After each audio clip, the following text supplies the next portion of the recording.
Back in the spring of 2015, I had the privilege of familiarizing myself with the works of legendary film director John Huston. Amongst his extensive career, one movie stood out as a surprise gem to me. No, not The Maltese Falcon. Not The African Queen either. No, not actually anything with Bogart. Not that one either. Or that. No, stop it. It's the 1952 film Moulin Rouge. A biopic loosely following the lurid and morose life and times of post-impressionist master Henry Toulouse-Lautrec, a troubled genius of diminished stature, drinking himself to death through doomed romances and cultural norms, with a spiteful father who valued their family name and regal lineage more than his deformed son and his degenerate lifestyle. Sound like any other characters in popular fiction right now? One scene in particular exemplifies the masterful effort Huston was known for, and it just so happens to be the first one in the movie. Let's watch through it before I pick it apart with you, the audience.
What'd you think? Let's take another look.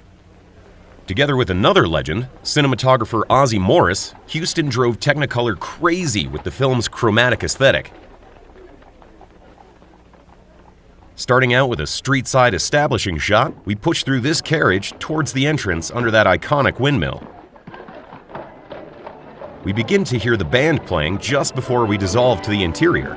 Notice how the camera begins to crane, following the crowd upstairs. Huston loved using mirrors, so keep track of the ones that you see in his work. Panning over the orchestra, we get a lovely diegetic sound element.